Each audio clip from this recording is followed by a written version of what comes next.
तो आज हम लोग देखेंगे some mathematical analysis to polarisation. थोड़ा सा नॉलेज तो हो गया है, what is polarised light and what is unpolarised light. Light is interaction of time varying electric and magnetic fields when all oscillations are along a plane perpendicular to the direction of propagation of wave and symmetrically distributed, it is called unpolarized light. When this unpolarized light is passed through a thin slit, the oscillations parallel to the transmission plane are only transferred through the slit and rest are blocked by the slit. The oscillations coming out of the slit are along the plane of transmission, and all oscillations of the outcoming light are confined to a particular plane. Such a light is called plane polarized light. This much we have understood. What is unpolarized light and what is plane polarized light. Let us further proceed to understand the mathematical analysis associated with all these polarization. Now here one thing I would like to say. Just now we have taken example of a transverse wave in a string. The oscillations, what is a transverse wave? Where the oscillations are perpendicular to the direction of propagation of wave. And when we are passing that wave through a slit, the oscillations perpendicular to the direction of propagation of wave were blocked. Suppose I say I am talking about a longitudinal wave where the oscillations are along the direction of propagation of wave. Can we polarize a longitudinal wave? No, longitudinal wave cannot be polarized. In case of a transverse wave, when the wave goes like this, oscillations are like this, and when they are passing through a thin slit, the wave gets polarized. In case of a longitudinal wave, the oscillations are along the direction of propagation of wave. By passing it through a thin slit, all the energy will pass. So longitudinal waves cannot be polarized. This is a very common question. Can you polarize sound wave? The answer is no, because sound is a longitudinal wave. Okay. Now here is a statement, but the explanation is not available in your book. That is, when unpolarized light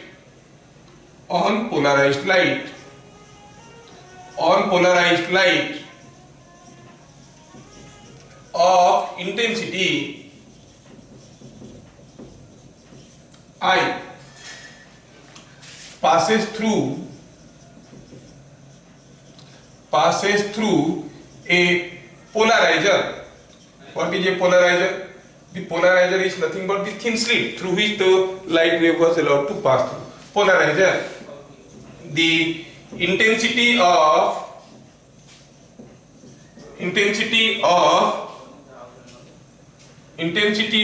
the outcoming plane polarized light becomes I by 2. The explanation is not given, but I hope I can make you understand why and how it is. Let us see the unpolarized light where the oscillations were taking place in all directions. If you see the velocity of a particle, which is sometimes in this direction, sometimes in this direction, sometimes in this direction, and the oscillations are like this. And all these velocities are given because of all the waves passing through. The particle will move in the direction of the resultant velocity. All the waves we are producing, just now we have discussed. Here is a thread, you strike it like this, like this, like this, like this, in all directions you strike. So all the waves are going. The particle will vibrate or oscillate in the direction of the resultant wave. So what is the resultant wave here?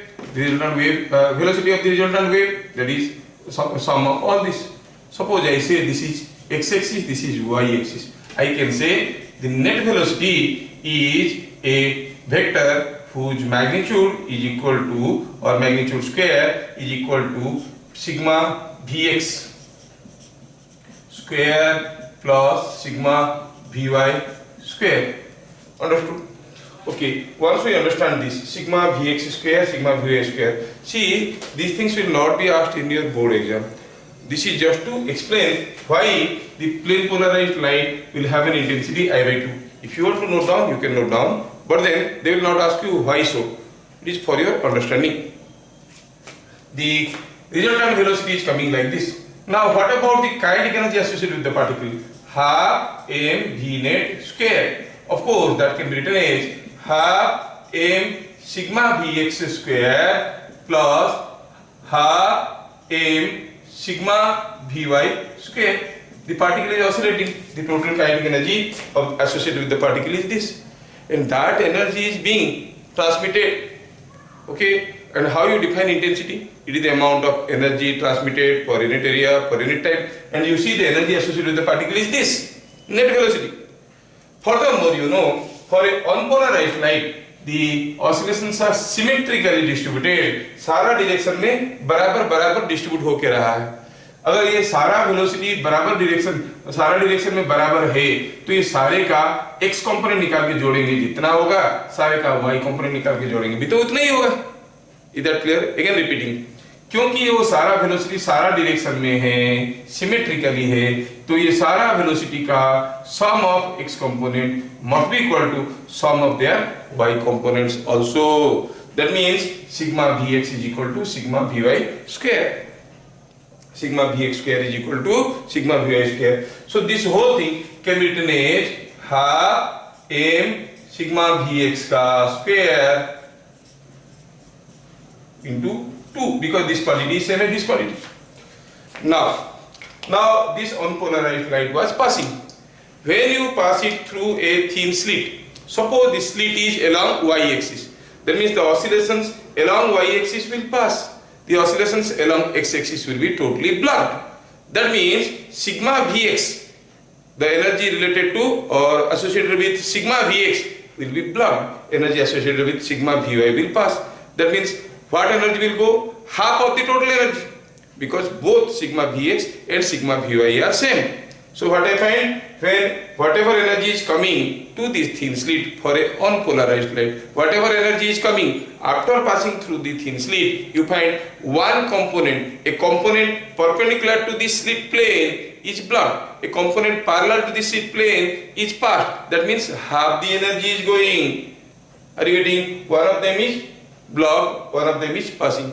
If you keep the plane like this, this is what is the x-axis, the wave is going like this. Now all oscillations are there. Can you tell me while coming out how the wave will be? Wave will be oscillating like this.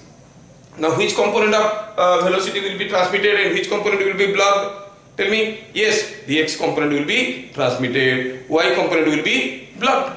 Y component will be blocked, that cannot pass through. Only through this opening, only the x component can pass. That means half of the energy, the total energy is twice of this, and half of the energy is passing, rest energy is blocked. Half of the energy is going, then what will you say? Whatever was the intensity of the incoming wave, half of the energy is going to the other side, means half of the intensity will be available on the other side. Is that clear? Is that clear? So what we find here, that when a unpolarized light of intensity I passes through a polarizer, the intensity of outcoming light becomes I by 2. I want to represent it diagrammatically. Say this is what is unpolarized light. A light ray is passing and it is passing through a thin slit. When the light coming out, the oscillations will be, can you help me? The oscillation will be like this or like this? It will be like this because this plane is like this. See, oscillations will be like this. Now you find this side, the oscillations are all going like this. Are you getting? These oscillations are passing. And if this intensity is I, what will be this intensity? I by 2. So through diagram you have to remember. So this is what is the diagram to represent. Now in the book also there is no explanation for this statement. It is just given. When unpolarized light of intensity I passes through a polarizer, the intensity of the outcoming plane polarized light becomes I by 2. Clear? Okay, now you note down and you have understood why it is I by 2. Then we go for a next very important law. Usually questions come on that. I will omit everything now. Okay, fine. Point number 2. We want to see. Now I want to see Malus law. अब कोई इसको मालस law बोलता है, कोई Malus law बोलता है, अपना अपना मर्जी है। माँ बाप शायद मालू बुला रहे होंगे। अब ये साइंटिस्ट का नाम है मालस। ये लॉ बताए हैं। Let us write the statement, and once you say it is a law, it cannot be proved, but it can be experimentally verified. Somehow, I'll develop necessary thought behind how to understand the law. The law says, when plane polarized light,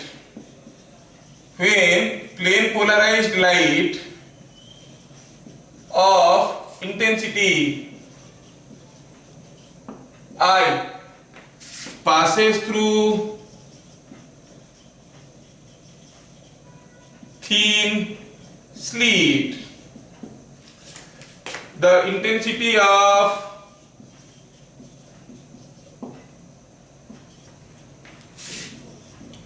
outcoming light becomes, क्या हो जाता है, I cos square theta, where theta is angle between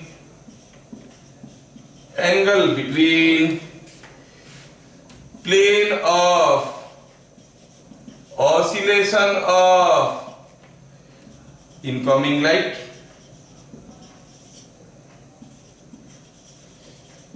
and the plane of transmission of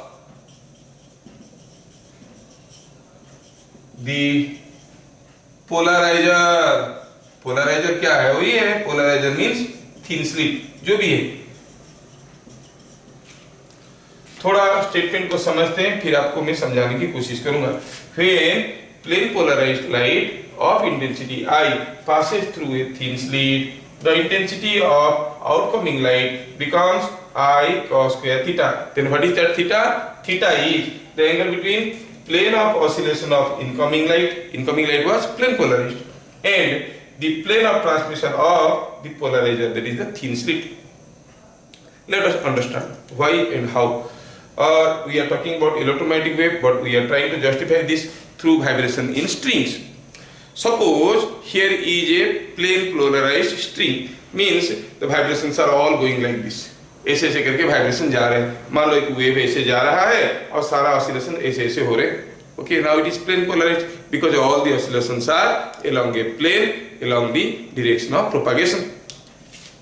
अब अगर इसके सामने मैं ऐसा एक स्लिट रख देता हूँ, सारा ऑसिलेशन ऐसे ऐसे हो रहा था, अगर ऐसा एक स्लिट डाल देंगे तो क्या होगा, सारा का सारा लाइट इसके अंदर से पार हो जाएगा कि नहीं। दैट मीन्स अगर इनकमिंग इंटेंसिटी आई था, बाहर वाला इंटेंसिटी क्या रहेगा, वही I, because all the wave is passing. Getting? Now think otherwise. Suppose the oscillations were like this and the wave was going like this. Now I keep the slit like this. What will happen? The oscillations were like this. They cannot pass through this thin slit. They will be blocked and absorbed. What is the intensity here? No energy is passing. Intensity becomes zero. It's absolute dark out. Clear? Now go for the third case. Suppose the oscillations were like this. Now I show you. The oscillations were in the direction of the blue plane. Okay, the oscillations were in the direction of the blue plane. Or this is what is the thin slit we are holding. ठीक है, ये thin slit है, ऐसा है, और oscillations सब ऐसे था. The oscillations were like this. Now what will happen? The particle was having velocity like this. Now this velocity will have a component in this direction. If the angle between the plane of oscillation and plane of transmission is ये plane से पार हो रहा है ना, जिस plane से पार हो रहा है उसको हम plane of transmission कहेंगे। plane of oscillation कैसे हुआ, मतलब कोई wave आ रहा है, वो ऐसे ऐसे oscillate करते करते आ रहा है। This is what is the plane of oscillation. This is the string, wave is oscillating like this. You see, my oscillations are parallel to the plane. Okay, they are oscillating like this, and the wave is going like this. This wave is now passed through this. When this wave is passed through this, this cannot pass, this oscillation cannot pass, but then the velocity of the particle which was in this direction, that can be resolved into two components. If the angle between plane of transmission and plane of oscillation is theta, then this v will have a component v cos theta and a component v sin theta, जो कि इसके साथ perpendicular होगा। क्या बता सकते हो velocity का कौन सा कंपोनेंट इसके अंदर से ब्लॉक हो जाएगा? Obviously v sin theta. कौन सा कंपोनेंट पार हो जाएगा? v cos theta. That means जो एनर्जी आ रहा था it was corresponding to half mv square, जो इधर से पार हो जाएगा वो कितना होगा? Half mv square cos square theta. Half mv square corresponds to the incoming intensity I, तो half mv square cos square theta will correspond to the outcoming intensity I cos square theta। क्या मैं आपको समझा पाया? Is it understood? तो क्या मिला हमें? जो लाइट इधर से पार करके जाएगा उसका इंटेंसिटी होगा I cos square थीटा। ध्यान रहे थीटा क्या था? थीटा क्या था? कोई स्ट्रिंग में ऐसे ऐसे ऑसिलेशंस आ रहे थे, इधर से हुए ऐसे आ रहे थे, ऐसे ऐसे ऑसिलेट करते हुए आ रहे थे। मैं अगर स्लिट को ऐसे रखता हूं उनके सामने, वो सारे के सारे पार हो जाते, इंटेंसिटी आई होता। ऐसे करके रखता तो कोई इंटेंसिटी बाहर नहीं आता, लेकिन मैं कुछ थीटा एंगल करके रखा हूं। किसके साथ theta angle? Plane of oscillation. ऐसे ऐसे ऑसिलेट हो रहा था ना, ये हो गया ऑसिलेशन डायरेक्शन, और ये हो गया ट्रांसमिशन शीट, ट्रांसमिशन प्लेन। इन दोनों के बीच में एंगल थीटा था। तो वेलोसिटी का जो कंपोनेंट होगा ये होगा v cos थीटा, और ये कंपोनेंट होगा v sin theta. v sin theta वाला ब्लॉक हो जाएगा, v cos थीटा वाला पार हो जाएगा। Are you getting? तो एनर्जी क्या मिलेगा? Half mv square cos square theta. That means the intensity becomes I cos square theta. समझ में आया? तो that is what is called Malus law। They will not ask you prove this law, they will ask you what is the Malus law। So from Malus law we could understand that when pen polarized light of intensity I passes through a thin slit, the intensity of outcoming light becomes I cos square theta। Theta is angle between plane of oscillation of incoming light and plane of transmission of the polarizer। किसको कहते हैं? वही thin slit को, क्योंकि वो polarise कर लेता है। अच्छा, उसके बाद जो वेव बाहर निकलेगा उसका ऑसिलेशंस कैसे होंगे? फिर से देखिए, ये वेव ऐसे आ रहा था और इसमें ऑसिलेशंस ऐसे ऐसे थे, वेव इधर से ऐसे ऐसे ऑसिलेट करते हुए आ रहा था। स्लिट को अगर ऐसे रखते तो ऐसे ऐसे करके इसके अंदर से पार हो जाता। तो in that case plane of transmission और प्लेन ऑफ ऑसिलेशन के बीच में एंगल क्या है? 0। थीटा की जगह 0 डाल दो, cos स्क्वायर 0 इज 1, तो इंटेंसिटी क्या होता? I इंटेंसिटी आएगा, I इंटेंसिटी जाएगा। ऐसे मुड़ के रखते, परपेंडिकुलर करके रखते, ऑसिलेशन से ऐसे आ रहा है, what is the angle between plane of oscillation and plane of transmission? You say it is 90 degree, cos 90 is 0, बाहर कोई इंटेंसिटी नहीं निकलता। अब हम इसको थीटा मुड़ के रखे हैं, तो जो इंटेंसिटी निकलेगा वो होगा I cos स्क्वायर थीटा। ये समझ में आ गया है। लेकिन ऑसिलेशंस कैसे होंगे? क्योंकि ये वाला ऑसिलेशन था, पहले तो ऐसे ऐसे ऑसिलेशन हो रहा था, द ऑसिलेशन पहले ऐसे ऐसे था। जब इसके अंदर से आएगा only v cos theta component will pass and the particle will oscillate like this parallel to the transmission plane। समझ में आया क्या? parallel to transmission plane ये पास कर जाएगा। जो ऑसिलेशंस होंगे वो कैसे होंगे? parallel to the transmission plane। मतलब अगर ऑसिलेशंस ऐसे ऐसे था, 3D है ना, दिखाना समझाना थोड़ा मुश्किल होता है, आप लोग भी थोड़ा इमेजिन करने की कोशिश करो। ये स्लिट को ऐसे मैं टेढ़ा रखा हूं, तो पहले तो ऑसिलेशंस ऐसे ऐसे थे, लेकिन जब यहां से निकलेंगे वो ऐसे ऐसे ऑसिलेशन होके जाएंगे parallel to the plane. Getting? अच्छा, ये जो आया मालस लॉ, ये मालस लॉ को चलो थोड़ा हम लोग मैथमेटिकली समझने की कोशिश करते हैं थ्रू सर्टेन एग्जांपल्स। क्या आप लोग इसको लिख लियो? पॉज लगा के लिखो।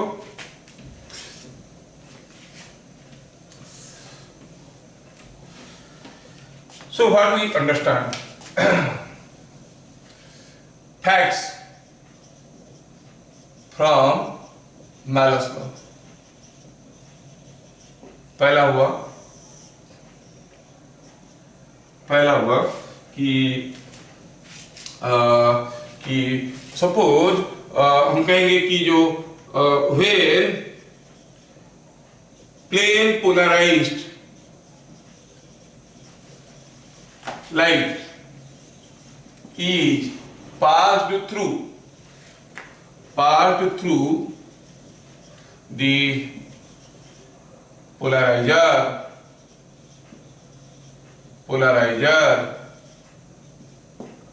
the outcoming oscillations are parallel to plane of transmission of the polarizer. Okay, दूसरा हुआ, सपोज हमारे पास कोई लाइट रे, कोई वेव आ रहा है जिसमें ऑसिलेशंस ऐसे ऐसे हैं, और उसको ऑसिलेशन जो ऐसे ऐसे हो रहे थे उसको मैं थीटा एंगल में टेढ़ा करना चाहता हूँ, मतलब ऐसे था अब मैं ऐसा करना चाहता हूँ। तो ऐसा अगर मैं एक स्लिट रख देता हूँ तो जो ऐसे ऐसे ऑसिलेट कर रहा था तो ये जब इधर से पार करेगा निकलेगा तो ऐसे ऐसे ऑसिलेट करके जाएगा। So I can rotate the plane of oscillation by some angle theta at the expense of intensity and energy. Anyway, suppose मैं जानना चाहता हूं कि जो प्लेन ऑफ ऑसिलेशन था उसको 90 डिग्री रोटेट करना है, क्या करना पड़ेगा? Suppose it was oscillating like this, I keep it like this, what will happen? Will it rotate? No, no energy will come out. Then what to do? अगर plane of rotation को, plane of oscillation को 90 degree rotate करना है तो हमें क्या करना पड़ेगा? विद द हेल्प ऑफ मालस लॉ। और कितना एनर्जी हमें लॉस करना पड़ेगा, उसके लिए कितना इंटेंसिटी लॉस करना पड़ेगा? Suppose the oscillations were like this, तो हम एक ही स्लिट लेके एक बार में मुड़ने की कोशिश नहीं करेंगे। पहले क्या करेंगे? सपोज हम इसको थीटा एंगल में स्लिट रख दिए। थीटा एंगल मतलब angle between plane of oscillation and plane of transmission, theta है। थीटा है तो जो निकलेगा वो इंटेंसिटी क्या होगा? आई cos स्क्वायर थीटा, वो ऐसे ऐसे होगा। अभी ये जो जा रहा है उसके सामने अगर और 90 माइनस थीटा करके रखेंगे तो अब ये तो पहले ऐसे ऐसे ऑसिलेट जा रहा था, अब इसके अंदर से और ये पार हो जाएगा। अरे बोल्ट इमेजिन, एक बार में उसका ऑसिलेशन को 90 डिग्री रोटेट नहीं कर सकते, पहले थीटा रोटेट करेंगे, ऑसिलेशन ऐसे ऐसे हो गया, उस जो वेव निकल के आ रहा है उसको दूसरे से फिर से पार करेंगे तो फिर से वो 90 डिग्री रोटेट कर जाएगा। अरे गेटिंग? तो अगर आपको समझ में आ रहा है बताओ, सपोज ये है कोई अनपोलराइज्ड लाइट जिसका इंटेंसिटी आई है, इसको मान लो कि किसी एक थिन स्लिट से पास की, थिन स्लिट से पास किए तो पता चला ये जो इंटेंसिटी आएगा वो प्लेन पोलराइज्ड लाइट होगा। अब ये प्लेन पोलराइज्ड लाइट को किसी दूसरे स्लिट में पास किए जो कि पहला वाला स्लिट के साथ थीटा एंगल कर रहा था, तो फिर ये निकलेगा, इधर से ऑसिलेशन ऐसे ऐसे होते होते जाएंगे। पहले ऐसे ऑसिलेशन ऐसे हो रहे थे, अभी ऑसिलेशंस ऐसे हो रहे, आर यू गेटिंग? ऐसे ऐसे करके ऑसिलेशन जा रहा है। नाउ द थिंग इज, अगर यहां पर इंटेंसिटी आई था, यहां पर इंटेंसिटी क्या होगा? whenever unpolarized light is polarized through a thin slit, intensity becomes I/2. now it is plane polarized light, ये था unpolarized और ये प्लेन पोलराइज्ड नहीं। अब ये plane polarised light of intensity I/2 passes through, क्या बता सकते हो what will be the intensity on the other side? अगर ये I होता तो ये होता I cos स्क्वायर थीटा, ये I/2 है तो ये हो जाएगा I/2 cos स्क्वायर थीटा। तो ये हो गया क्वेश्चन। इसका मतलब हुआ अगर कोई अनपोलराइज्ड लाइट को दो पोलराइजर के अंदर से पार करेंगे और दोनों पोलराइजर के बीच में एंगल थीटा है तो आउटकमिंग लाइट का इंटेंसिटी क्या होगा? क्या होगा? It will be I/2 cos square theta. तो उसी स्टेटमेंट को हम लोग यहाँ पे लिखेंगे। आप लोग स्टेटमेंट नंबर 1 तो लिख चुके होंगे, नहीं? स्टेटमेंट नंबर 1 लिख चुके होंगे। अभी इसको मिटाते हैं, क्या लिखेंगे? दूसरा जो सीख हमें इसमें से मिल रहा है वो क्या है? When unpolarized light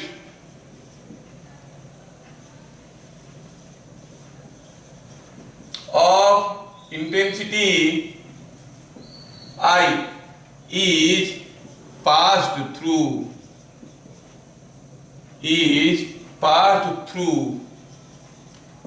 two polarizers,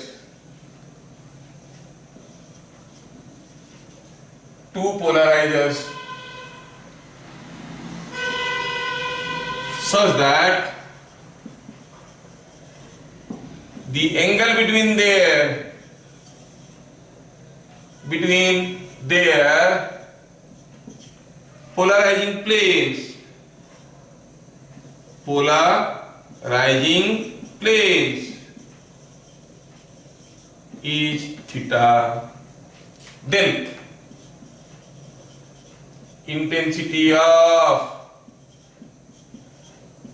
outcoming light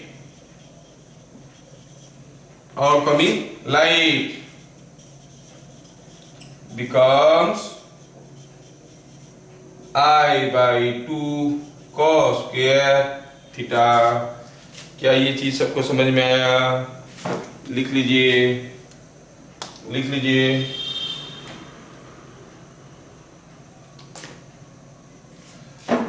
हाँ तो ठीक है, इसको मिटाते हैं, फिर नेक्स्ट हो गया। चलिए, थोड़ी देर पहले हम लोग डिस्कशन किए कि अगर ऑन पोलराइज्ड लाइट को प्लेन पोलराइज्ड लाइट का प्लेन ऑफ ऑसिलेशन को 90 डिग्री रोटेट करना है तो हमें क्या करना पड़ेगा, कम से कम कितने ठो पोलराइजर की जरूरत है ना? चलो देखते हैं।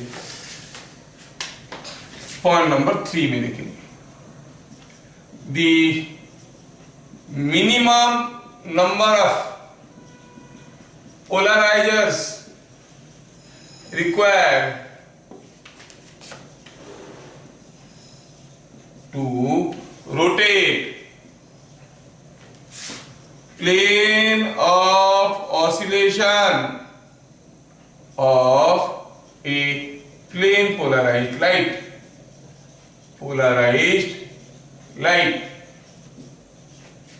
by 90 degree is equal to, हाँ अब बताओ कितना तो पोलराइजर चाहिए? एक पोलराइजर में थोड़ा टेढ़ा करेंगे, दूसरा पोलराइजर में फिर से थोड़ा टेढ़ा कर देंगे, नहीं, इज इक्वल टू 2, कम से कम 2 चाहिए। क्या 2 से ज्यादा में भी हो सकता है? हाँ, एक पोलराइजर लीजिए, थोड़ा टेढ़ा करिए, दूसरा लीजिए, फिर थोड़ा टेढ़ा करिए, तीसरा लीजिए और थोड़ा टेढ़ा करिए, धीरे धीरे इसको 90 डिग्री में रोटेट कर सकते हैं, है कि नहीं? चलो मानते हैं और देखते हैं कि क्या होगा मैथमेटिकल एनालिसिस इसका। सपोज हम कहेंगे late P1 is plane of oscillation of incoming plane polarized light,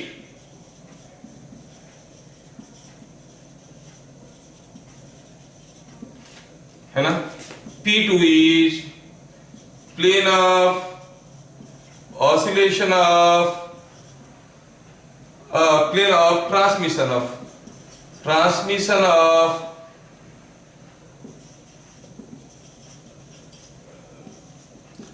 first polarizer.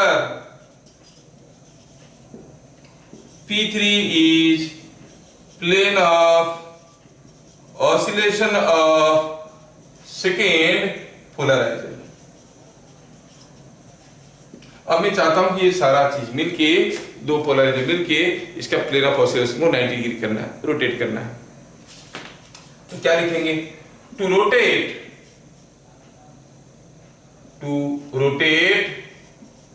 The plane of oscillation of incoming light by 90 degree if theta is, second polariser इधर लिख देते हैं, theta is angle between P1 and P2, then angle between P2 and P3 must be, क्या बता सकते हो?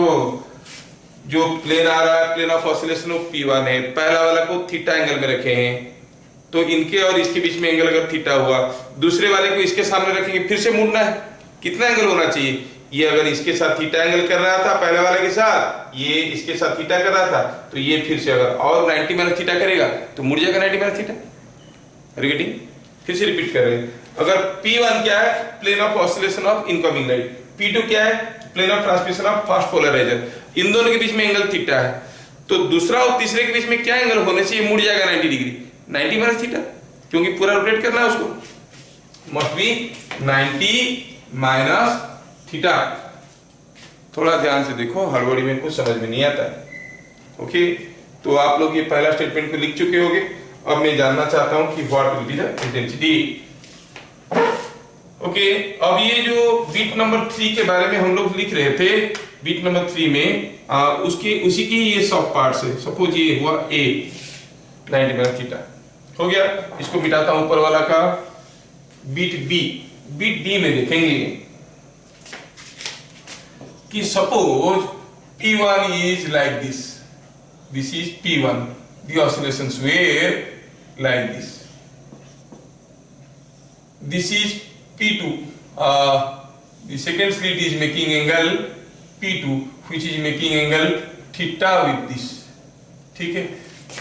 Third वाला is P3, ठीक है, ये जो कि इसके साथ, किसके साथ, इसके साथ क्या एंगल कर रहा है, ये था P2 वाला, ये P2 वाला, हाँ ये P2 और ये P3 है, तो ये एंगल कितना होगा 90 minus theta. Now think what is the intensity.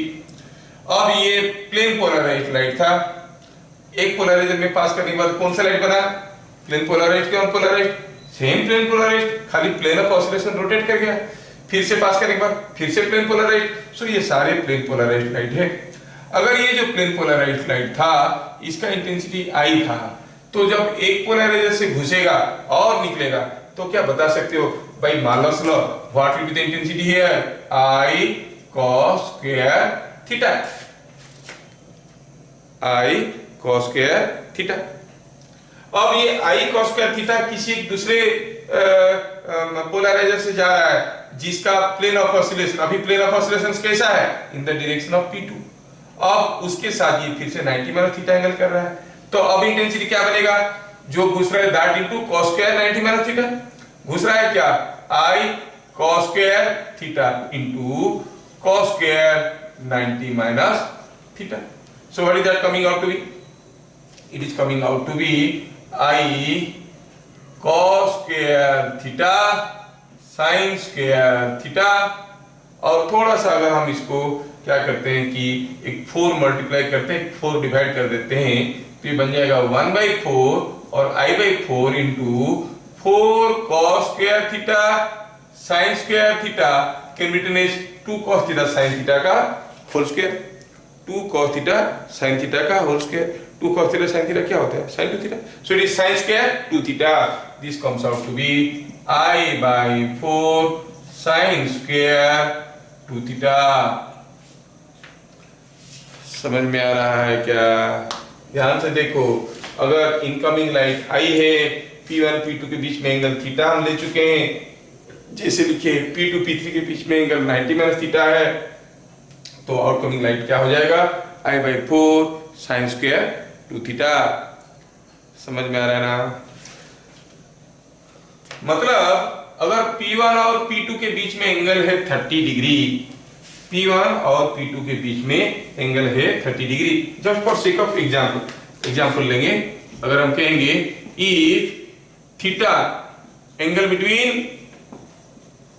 P1 and P2 is equal to 30 degree, तो in that case what you will say, what will be the outcoming intensity, क्या होगा, आउटकमिंग इंटेंसिटी क्या हो जाएगा, I/4 sin square 2 into 30 और sin 60 होता है √3/2, √3/2 का स्क्वायर होता है 3/4 with 3I/16, you say heavy loss of energy, 13I/16 intensity गायब हो गया। रोटेट तो कर दिए, प्लेन ऑफ ऑसिलेशन को 90 डिग्री रोटेट तो कर दिए, लेकिन क्या हो गया, major part of energy is gone. इससे ये पता चलता है कि हमें एक सुइटेबल वैल्यू ऑफ थीटा लेना है जिससे हमें सबसे ज्यादा एनर्जी बाहर मिलेगा। दोनों स्लिट में घुसने के बाद 90 डिग्री रोटेट होने के बाद भी major part of energy will be transmitted. तो उसके लिए थीटा का वैल्यू क्या होना चाहिए, थीटा का वैल्यू क्या होना चाहिए मालूम नहीं है, लेकिन this quantity must be maximum, sin square 2 theta can B should be maximum. चलो देखते हैं। तो ये आपको एग्जांपल समझ में आ रहा, समझाने के लिए बोल रहे थे। अभी एग्जांपल को मिटाता हूं। अभी हम कहेंगे कि ये हो गया कौन सा intensity, outcoming intensity. Outcoming intensity will be maximum if sin square 2 theta is equal to 1, that is theta is 45 degree. Theta 45 degree होगा, सो sin 90 तो 1 होता है। थीटा 45 डिग्री होगा तो समझ में आया।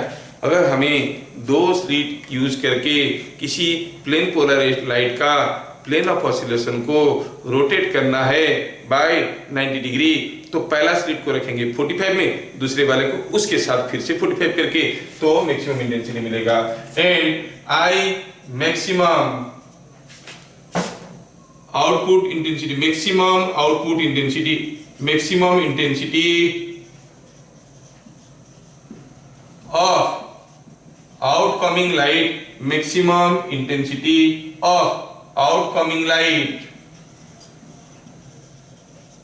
क्या हो जाएगा बताओ तो? थीटा का जगह 45 डाल दो, हो जाएगा I by 4 sin स्क्वायर, तो थीटा की जगह 1 डाल दो तो हो गया 1, so it is I by 4। ठीक है। Now think of the objective questions. कोई प्लेन पोलराइज्ड लाइट आई है, उसको इसे उसका प्लेन ऑफ ऑसिलेशन को 90 डिग्री रोटेट करना है। कोई प्लेन पोलराइज्ड लाइट का इंटेंसिटी आई है, प्लेन ऑफ ऑसिलेशन को अगर 90 डिग्री रोटेट करना है, तो कितना मैक्सिमम आउटपुट इंटेंसिटी हमें मिल सकता है? मैक्सिमम मिल सकता है I by 4, इससे ज्यादा मिल नहीं सकता। ठीक है। तो मिनिमम मैक्सिमम इंटेंसिटी हुआ तो मिनिमम लॉस ऑफ एनर्जी हुआ, मतलब कम से कम 3I by 4 इंटेंसिटी तो गया। मतलब 45 डिग्री की जगह किसी भी दूसरा एंगल लेके करेंगे तो उससे ज्यादा एनर्जी जाएगा। कम से कम होगा 3I by 4 इंटेंसिटी लॉस हो गया। Only I by 4 is transmitting. समझ में आया? Now for J sake I want to generalize this. So B, point number B is understood. Point number B is understood. Okay. Now we go for point number C. Okay.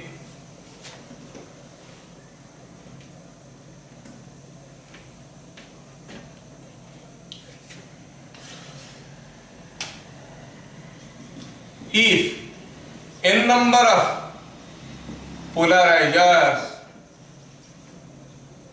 are used to rotate the plane of oscillation by 90 degree of a plane polarized light, plane polarized light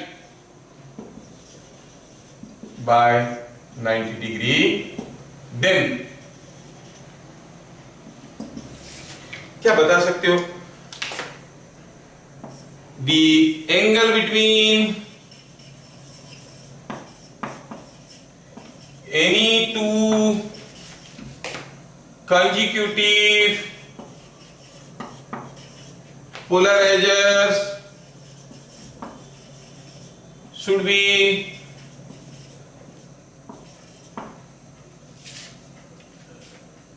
कितना होना चाहिए? जब दो polariser use करके 90 degree करना चाहते थे, दोनों के बीच में एंगल क्या होता था पोलराइजर के बीच में?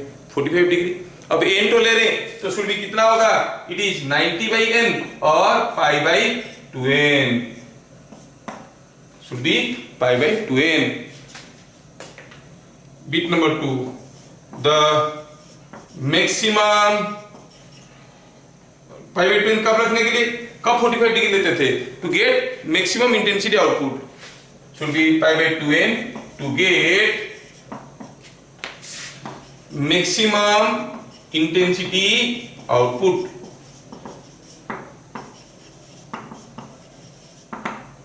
दूसरा हुआ द मैक्सिमम इंटेंसिटी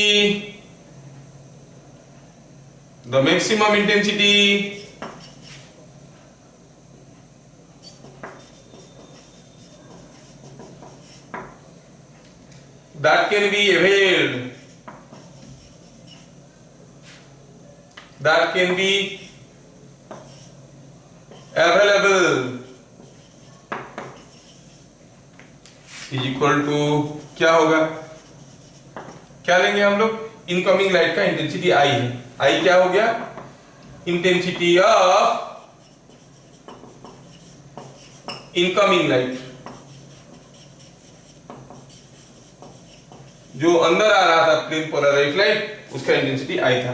तो अब क्या होगा बताओ, कितना ठो है, एन ठो है, कितना एंगल है, पाई बाई 2n, एक बार घूमेगा तो I cos square pi by 2n, फिर से मुड़ेगा, कितना एंगल है, pi by 2n, I cos square pi by 2n into cos square pi by 2n, कितना हो गया, cos fourth pi by 2n, है कि नहीं। अब एन ठो है, तीसरा होगा तो cos to the power 6 pi by 2n, ऐसे करके चलेगा कि नहीं चलेगा। अब एन ठो है तो क्या हो जाएगा, I cos to the power 2n pi by 2n। सोचो अगर दो होता तो क्या आंसर होता, देखो तो चेक कर लेते हैं हमारा पुराना आंसर के साथ। अगर दो स्लिट लेके 90 डिग्री रोटेट करते तो इंटेंसिटी, अगर इनकमिंग इंटेंसिटी आई था, आउटकमिंग इंटेंसिटी कितना था, अरे कॉपी देख के बोलो कितना था, आई बाई 4। अब देखो n के जगह 2 लेके देखो तो, if you take 2 here, pi by 2n is pi by 4, pi by 4 is 45 degree, और cos 45 होता है 1 बाई रूट 2, 2n हो गया, n का जगह 2 ले रहे हैं तो cos to the power 4 45 degree, that means 1 by root 2 to the power 4, 1 by root 2 to the power 4 कितना होता है भैया, it is 1 by 4, so it is I by 4। तो हमारा जो प्रीवियस आंसर था उसको मोर जनरलाइज करके हम लोग लिखे। थोड़ा सा रिकैप कर लेते हैं।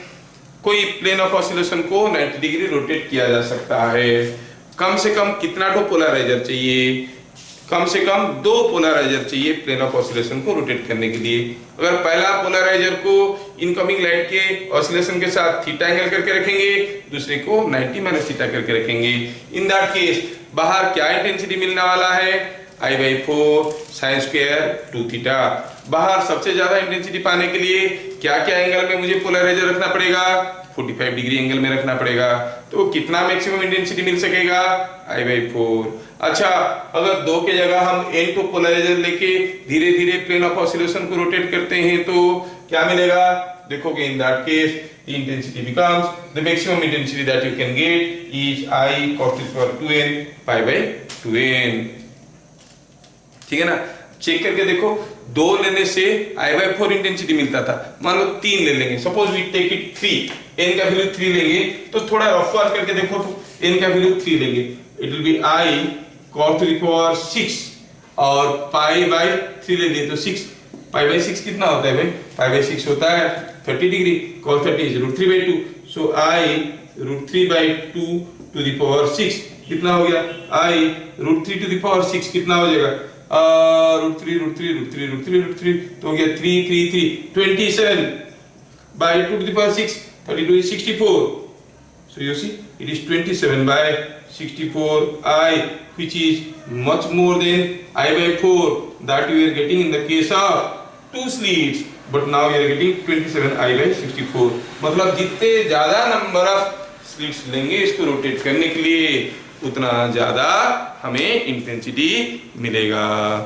सो क्या मिला, जितने ज्यादा नंबर ऑफ स्लिट्स लेंगे उसको पाई बाई 2 रोटेट करने के लिए उतना ज्यादा हमें स्लिट्स मिलने वाला है। समझ में आया? तो ये तो रफ वर्क था आपको समझने के लिए, for n is equal to 3 के लिए हम लोग अभी देख रहे थे, लेकिन हमें क्या कंक्लूजन मिला, more is the value of n, क्या लिखेंगे, more is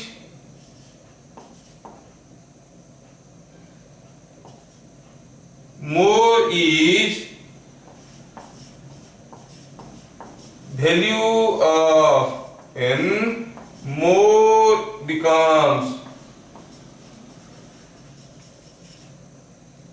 output intensity, more becomes intensity of outcoming light, light का इंटेंसिटी उतना ज्यादा हो जाएगा। समझ में आ रहा है क्या? More becomes intensity of outcoming light.